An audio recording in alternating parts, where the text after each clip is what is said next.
Nay, pasok na po ako ng school Anak, anong nangyari sa'yo? Ba't parang pauwi na itsura mo?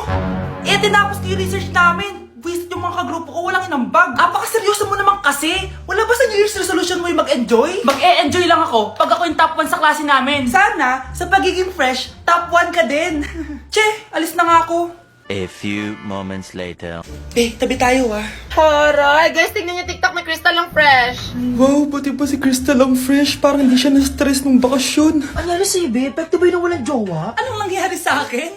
Di ba ginawa ko yung research natin? Yung visit na to? Ha? Di naman kayo nag-aambag, di ba? Oh, babe, ba't naman nagtatabog ka dyan? Baka gusto mo isumbok kita kay Nan. Ikaw kaya? Isumbok kita sa nanay mo. Di ba bagsak ka sa lahat ng subject, ha? Kumalma ka. Totoo ba to? Lumalapit sa akin si Crush. Magkakajowa na ako. Hi po. Hello. Salamat pala sa pagpapakopya sa akin, ha. Ang taas ng score ko.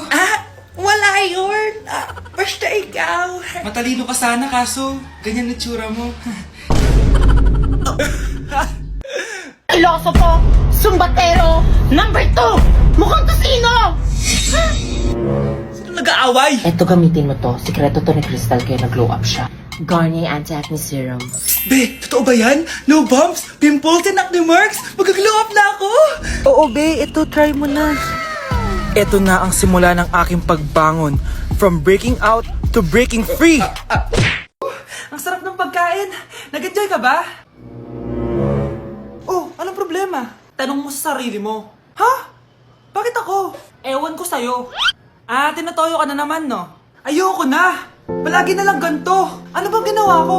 Nahihirapan na ako. Ang ayos-ayos mo lang kanina kumakain tayo Alam mo, okay na sana Kaso ang damot mo. Ang damot-damot mo! Ano bang pinagdamot ko sa'yo? Sabi ko sa'yo kanina, sa akin na lang ang balat ng manok. Pero kinain mo pa din. Hindi ko talaga kayang ibigay yun. Ipagdamot mo na lahat. Wag lang ang balat ng manok. Sorry na. Hindi. Itigil na natin to. Babe naman Di mo ako babe. Bakit? Tanga kapatid mo ako. Ay, lagot ka kay mama. Ang hirap naman ng module ko. Anak? Yes po, Nay. May binili ako, anak. Tiyan! Magic bola to. Sasabihin niya lahat ng mga sagot sa modules mo. Talaga, Nay? Oh, eto anak, gamitin mo. Yes, so wakas, di na ako mahihirapan sa module ko. Bubuksan na natin to. Okay, Magic Bola. Ano ang sagot sa number 1? Letter A. Okay, ano ang sagot sa number 2? Letter C. Yes, mapa-perfect ko na to. Magiging top 1 na ako. Nay, tapos ko na po lahat ng models ko. Ang bilis naman, anak. Sige, ibibigay ko na sa teacher mo. Few moments later. Anak, congrats! Ikaw ang top 1! Talaga, Nay? Dahil dyan, ikaw ang ilalaban sa mga pinakamatalinong estudyante dito sa Pilipinas. Sige, pero pwede ko bang dalhin si Magic Bola? Hindi pwede, anak. Ballpen lang daw yung pwedeng dalhin. Ang daya mo naman! Dapat ako panalo Wala akong ginagawa Patas lang yung laban. Pangit mo kalaro! Nay! Oh, bakit, anak? Pinalo niya ako, Nay! Pinalo ka neto? Di ka ba tinuturuan ng tamang asal? Nanay! Oh, ano nangyayari? Pinalo niya ako, Nay! Hoy, ba't mo pinalo anak ko? Pumapatol ka ba sa bata? Ay, Mare! Parang di kasi tinuturuan ng magulang yan Aba, sinasabi mo sa akin na wala akong kwenta magulang?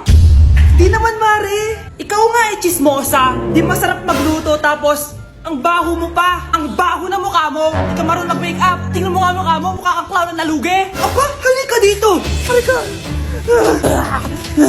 Mare, tuturuan mo lang ng asal yung anak mo. Di mo magawa. Ang tanda-tanda mo na pumapatol ka pa rin sa bata. Sorry na. Laro na lang tayo ulit. Sige.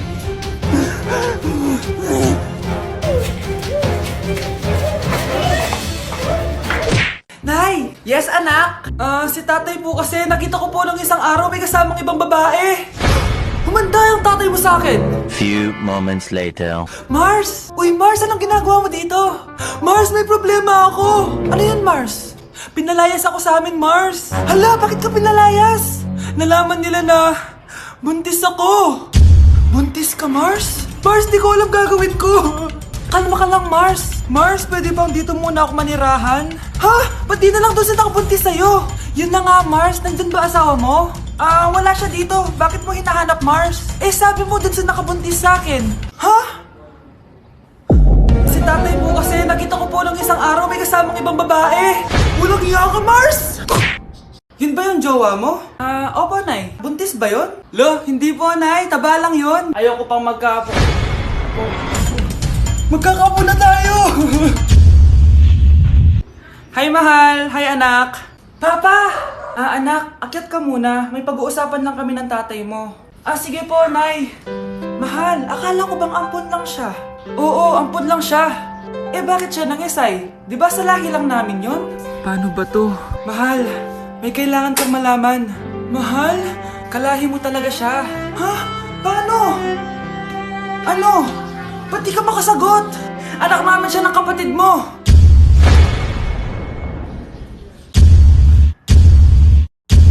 Rosa, paano mo nagawa sa akin to? Ako nga wala akong anak sa labas. Mahal, pasensya ka na. Mahal? Mahal! Mahal! Nay, mag-face-to-face class na daw kami bukas. Ay, buti naman, nabawasan yung mga tamad dito sa bahay. Kaso, Nay, buntis ako. Malapit na akong mga anak. Ha? Alam ba namin yan, anak? Buntis ka pala, di ko alam. Anong gagawin ko, Nay? Kaka-cellphone mo yan eh. O sige, kakusapin ko teacher mo. A few moments later. Pasok po kayo. Ma'am, makikiusap po sana kami. Nay! Manahimik ka dyan. Tungkol po saan? May tumor po kasi sa tiyan yung anak ko, ma'am. Hindi po siya makakapasok sa school. Ganun ba? O sige, i-accept ko na lang siya. Salamat po, ma'am. Tara na, anak. Ang sakit ng tiyan ko. Anong nangyayari? Wala po to, ma'am. Nay, mga anak nata ako. Ba't ngayon pa? Umiri ka. Ano ba naman yan? Sige, ire! Ayan na, malapit na! Akala ko ba tumor? Ayun na!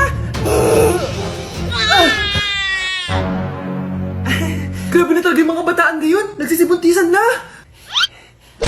For our last question, ano ang full name ko? Wala naman yun sa lesson Siyempre, dapat alam niyo yung pangalan ko. Dami namang alam nito. Di ko maalala full name niya. Perfect na sana ako eh. Kapag di niyo nasagutan yan, minus 10 kayo sa akin. Aba ma'am, paano namin malalaman yung full name mo? Eh di ka naman nagpakilala sa amin.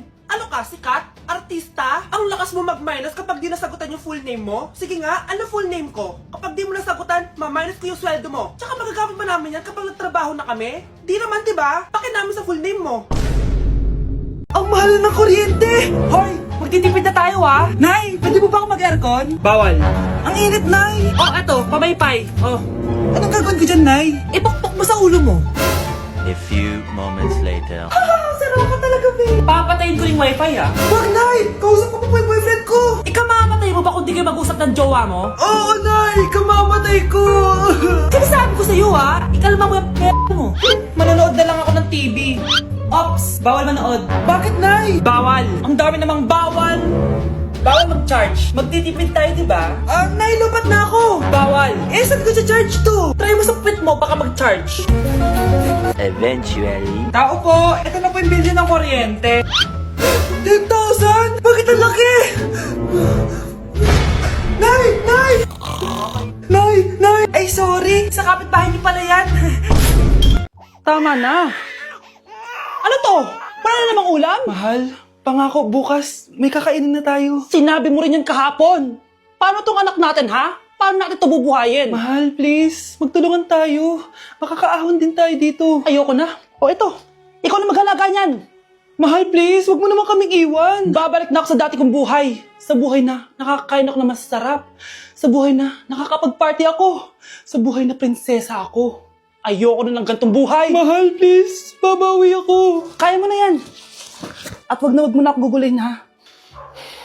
Anak, pangako hindi kita iiwan, ha? Nandito lang ako para sa'yo. Hindi kita papabayaan. Okay, Mr. Ramon? Ma'am, tanggap na po ba ako sa trabaho? Sorry sir. Based sa resume mo, hindi ka pala nakapagtapos ng college. Ang hanap po namin is college graduate. Uy Ramon, mukhang galing ka sa interview ah. Natanggap ka? Hindi nga eh. Baka may alam kang pwede kong pasukan ng trabaho. Pwede ako. Sige, sabihan kita ha. Salamat Susan. Dami naman basura dito. Ramon, may hiring daw yung kakilala ko at pwede ka daw doon magtrabaho. Ha? Talaga? Sa wakas, mabibilin ko na lahat ng pangangailangan ng anak ko. May anak ka pala? Oo. Iniwan kami ng nanay niya dahil di niya kaya tong gantong buhay. Hayaan mo, hindi mo deserve yun. Wow, ang bilis. May pumalit na agad sa akin? Mali ka nang iniisip. Alam mo ba Ramon, nabibili ko na lahat ng gusto ko ngayon. Kumakain kami sa magandang restaurant at nakatira ako sa mansyon. Ha? Honey, tara na. Ipag-shopping pa kita mamaya. Baka malit pa tayo sa dinner natin. Okay, honey, papunta na. At ikaw babae ka. Kung ayaw mong masira ang buhay mo, layuan mo yung lalaking yan.